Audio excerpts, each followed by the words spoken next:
The bell is rung.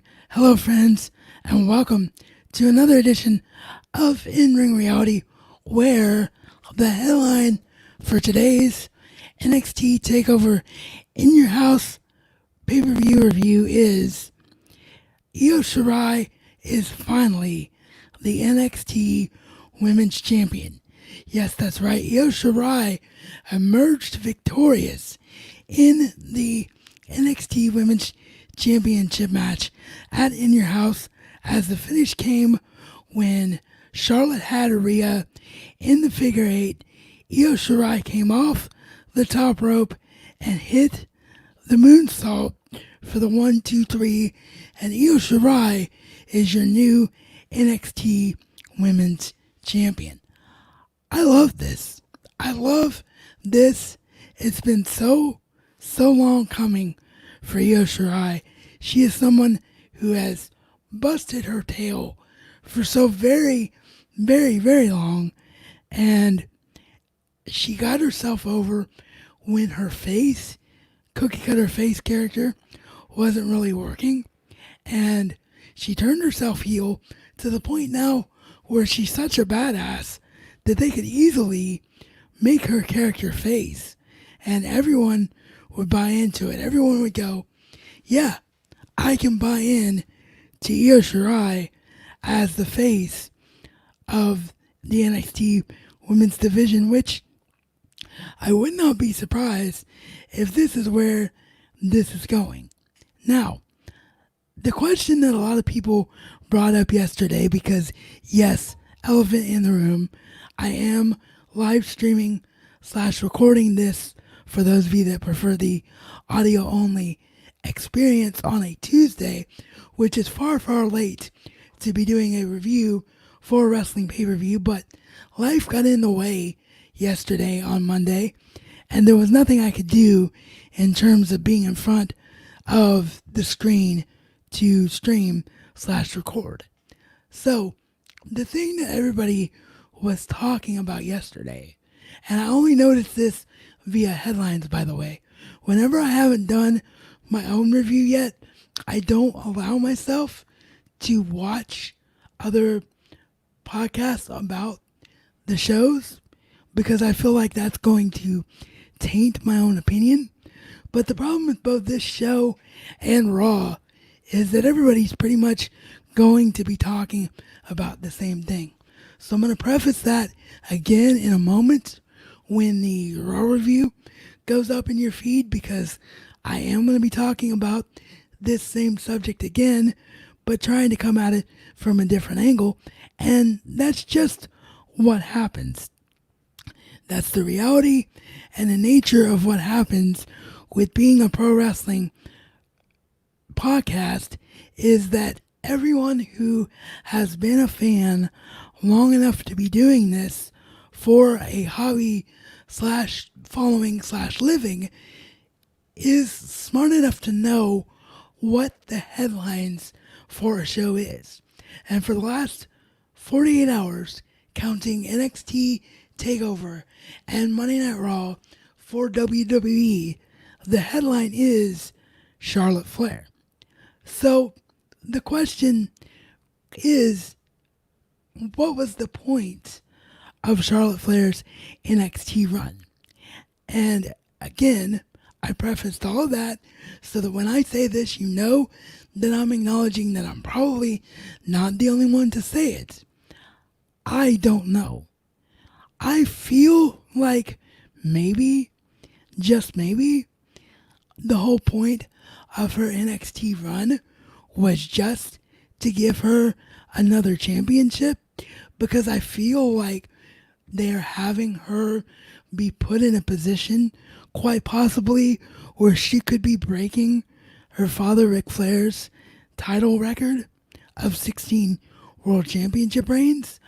But here's the issue with that, and that, of course, is that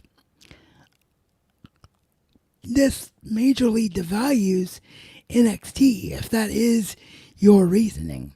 It takes NXT from being seen as the legitimate third brand as to, oh, this is just another way for Charlotte to get another title under her belt. But I'm going to look at this from a different angle. Just like I'm going to look at Raw from a different angle when it comes to discussing Charlotte in a minute.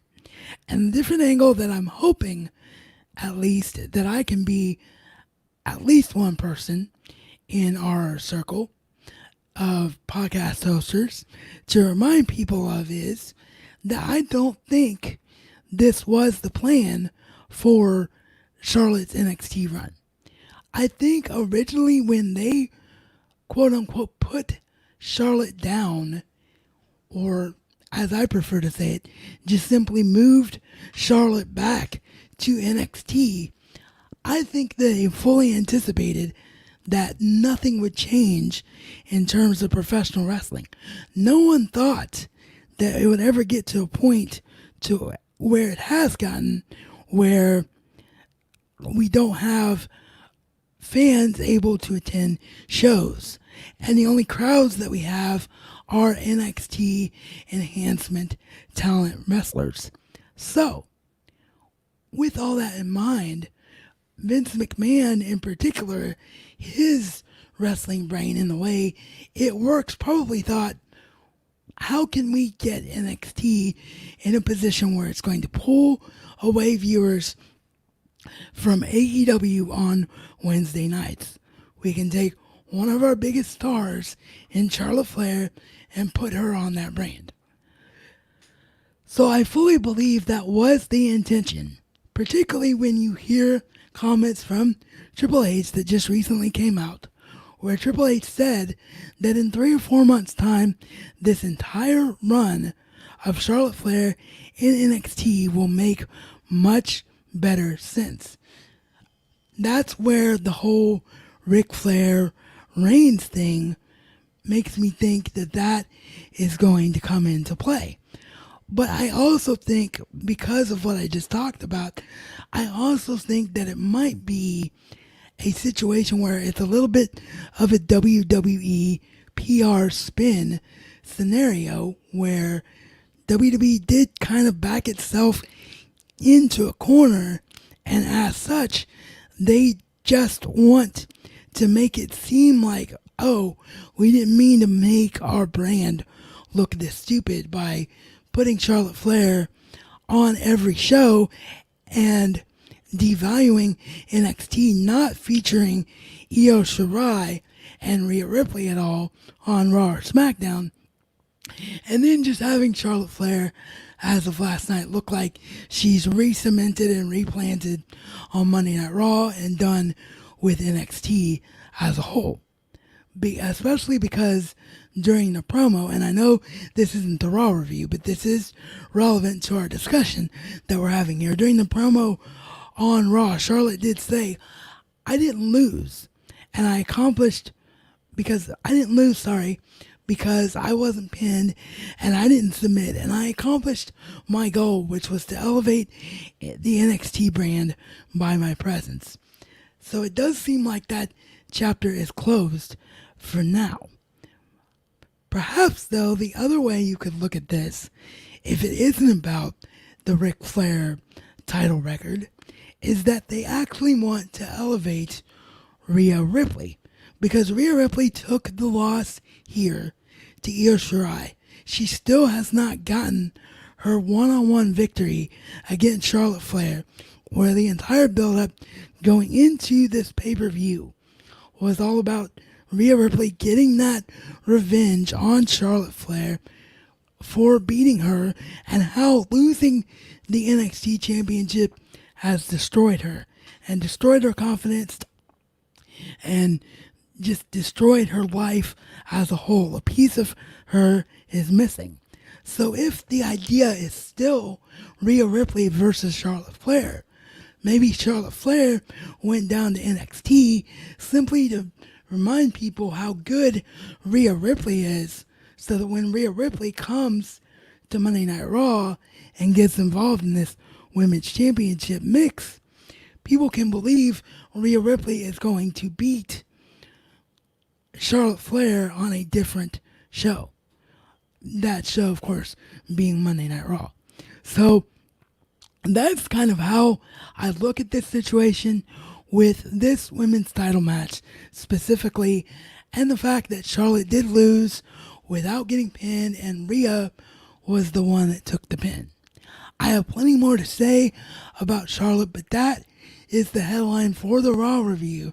And again, I think I'm going to be able to come at it at an angle for you that hopefully not very many other people have. So I hope I succeed in that, so stay tuned for that. The match itself was everything you hoped it would be. It got the main event spot. All three of these ladies just tore the absolute house down. It was just so very good. So many near falls, so many near submissions. These three went out and just, this is why I love wrestling. It was that kind of a match where you're like, this is why I listen to wrestling podcasts. This is why I host a wrestling podcast. If you're one of my listeners and you don't do your own show, this is why I'm so invested in this sport that we love, because of matches like this. This was just mwah, chef's kiss, amazing between these three ladies, and my absolute favorite part of NXT Takeover. Yes, on a card that did feature Johnny Gargano versus Keith Lee, but we will get to that momentarily. So yeah, that is the situation now. Io Shirai is finally, after all this time, finally on top of NXT. She gets a reign in NXT without being shot-putted to Raw or SmackDown, and I'm really excited about what comes next. Is it Io versus Rhea? Is it someone else getting elevated into that spot? Because the NXT women's division is so deep, only time will tell. So with that down, let's get into the rest of NXT Takeover in Your House and what I thought about this show.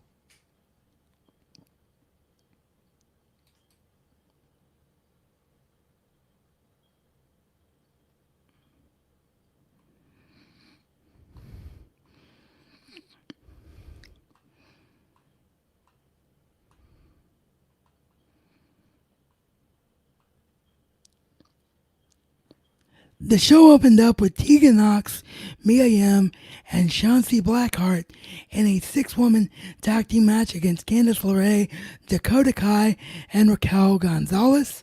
The face team of Nox, Yim, and Blackheart get the victory here. Not a surprise at all in my mind.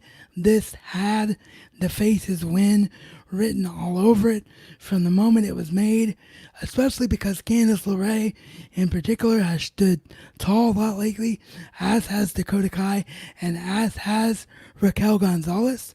This was finally Dakota Kai losing at the hands of Tegan Nox, as Tegan Nox did get the victory over Dakota Kai for her team in this match. So hopefully both those women can move on. Probably more to do, because they definitely set it up this past week on NXT programming, and more during this match itself. So probably it's going to have more to do and more between Tegan Nox and Candice LeRae. That's probably going to be one of your next big feuds.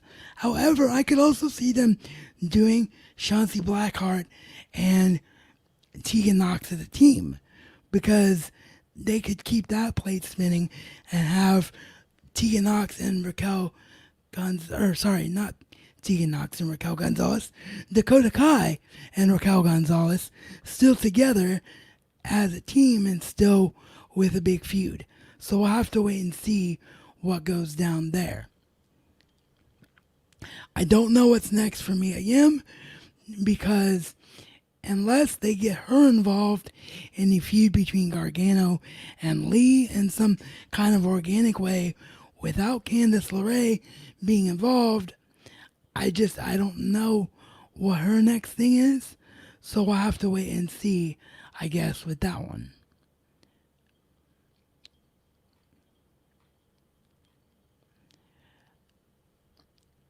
the Prince, Finn Balor, or as I should say in English, I didn't mean to have a bad attempt at an Irish accent come out there. The Prince, Finn Balor, sorry about that, defeated the man who thinks he is better than everyone and just is going to show the world how good he is in Damian Priest. This was by far Damian Priest's best match in NXT, the best match I've seen him have since his days as Punishment Martinez on the indie scene. This was just great. Great work. I love everything about it. I could not ask for a better outcome of this match.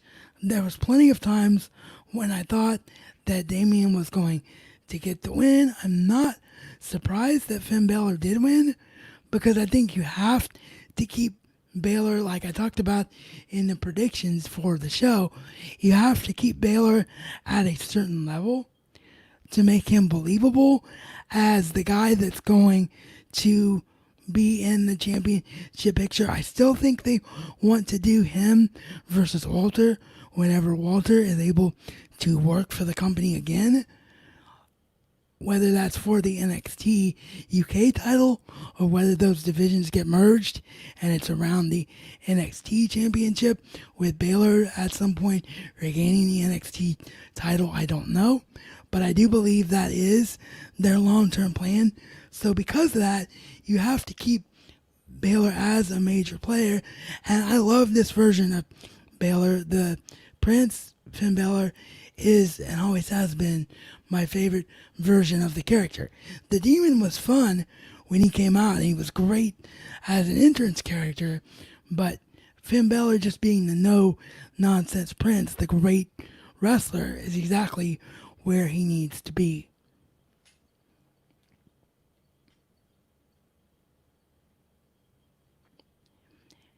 Your NXT North American Championship match was next as Keith Lee retains against Johnny Gargano. Now, I talked about the fact that despite this match being on the card, the Women's Championship Triple Threat main event between Io Shirai, Charlotte Flair, and Rhea Ripley was still my favorite match on the card. And the reason being is this was not the unbelievable wrestling match between these unbelievable wrestlers. This one was more about storytelling and getting story over and making it easier, I think, because they went that route for Keith Lee to retain. Because remember the times that we are in, and remember why it would be a really bad idea for Keith Lee to lose the title right now. Almost as soon as those predictions came out of my mouth, I wanted to pull those down, redo the entire show, just to say that, yeah, Keith Lee is going to retain because of the climate we're in. But I did stand by and still do my reasonings that I think Keith Lee will be the next NXT champion. So I do think Gargano is going to win this title. I just don't think that they wanted to do it at a takeover and they wanted to do it right now in this climate. I think it's going to happen on TV, on NXT TV. They like to do that lately to elevate the shows, to sort of try and entice people away from AEW Dynamite. So that's the perfect way to do it, in my opinion. That's what I think is going to happen as far as the NXT North American Championship is concerned. The match itself, for a storytelling match, was a lot of fun. We saw the NXT Takeover in your house set become the Gargano house, playing off what we've seen from Gargano and LeRae lately with these inside our house segments that they've been doing. So when Johnny came out of his promo, he was actually in the Takeover house set. So I really like that. He even locked the house, which came back to haunt him later on in the match because he was trying to escape from Keith and could not get back in. It was locked and the key just vanished.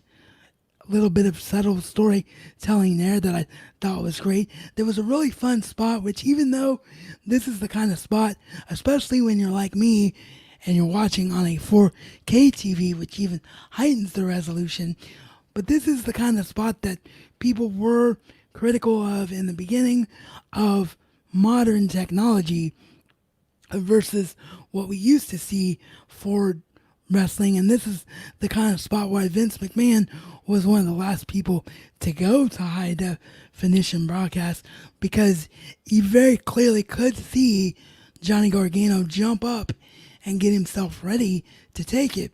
But nonetheless, it didn't take away from the excitement of the moment.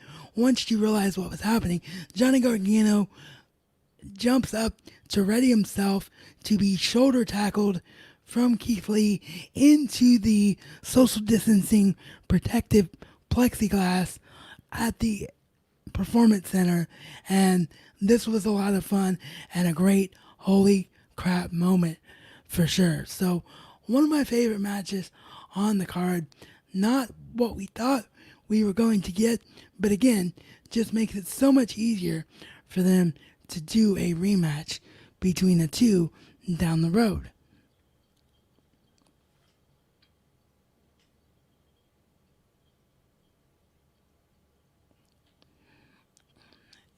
NXT Championship Backlot Brawl between Adam Cole, Bebe, and the Velveteen Dream. Adam Cole is still your NXT champion, as many people predicted. This was fun, but not great. This kind of was what everyone expected it to be. Velveteen Dream has lost a lot of steam because there is no more live crowd around to help this character, and it felt to me, and this could just be me being such a film fan and truthfully probably being overly critical, but it felt a lot to me like this could have been a situation where we had them trying too hard to make this both a mix of a cinematic match and a realistic match. Like, it tried to take itself seriously because there was the ring in the middle of the parking lot. There was the outfit of Velveteen Dream that he's known for at takeovers, which in this case was Negan from The Walking Dead, which was a lot of fun to see. But it just, I don't know, the camera work and the way that certain spots went down, Dexter Lumis being shoehorned in there, although I did predict that was going to happen. So they do keep that plate spinning with Dexter Lumis taking out Bobby Fish and Roderick Strong from the arena area. And he is driving a car, making his drawing from this past week's NXT broadcast come to fruition. All of that is indeed what happened.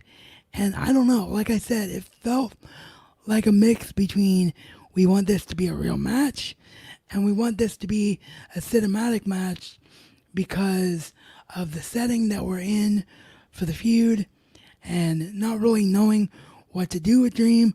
Are we going to move him to Raw or SmackDown, which is what everybody thought going into the pay-per-view, or is Wrestle Talk and their exclusive sources to be believed?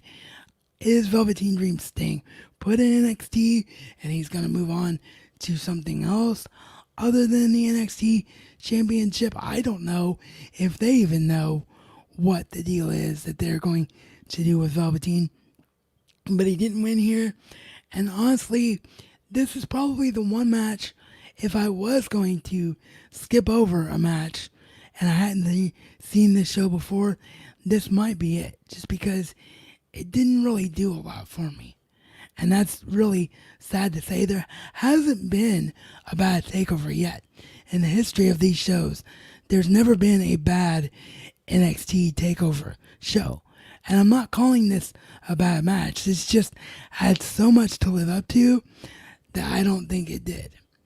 But yes, Adam Cole, Bebe, is still the NXT champion, which means that Velveteen Dream will never challenge for the NXT championship again as long as Cole remains champion. And I do believe, as I stated during the predictions, I do think that we're somehow going to get Cole versus Keith Lee for the NXT championship, whether that's Cole coming out and calling himself the unbeatable champion, Keith Lee saying, I'm the best champion around here because I've taken on the best talent, and that's how they set that up, or Johnny Gargano gets his rematch like I'm predicting, and Cole actually gets involved to help Johnny Gargano inadvertently win the NXT North American title, which frees up Keith Lee to go up. But I just feel like that is the plan. But as always, we just have to wait and see what happens here.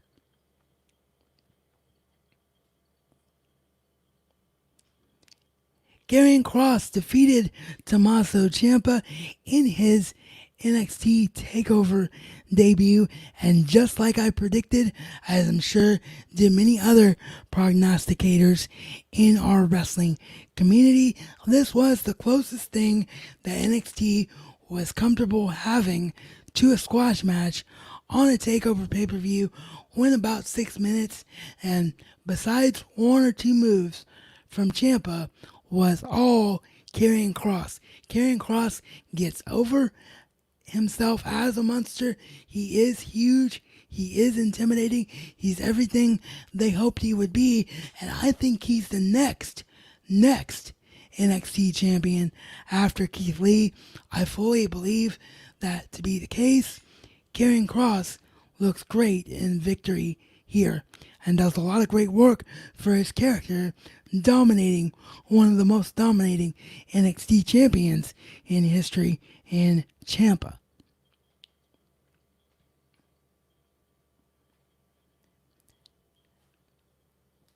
And that's it, ladies and gentlemen. That is our card for NXT TakeOver in your house.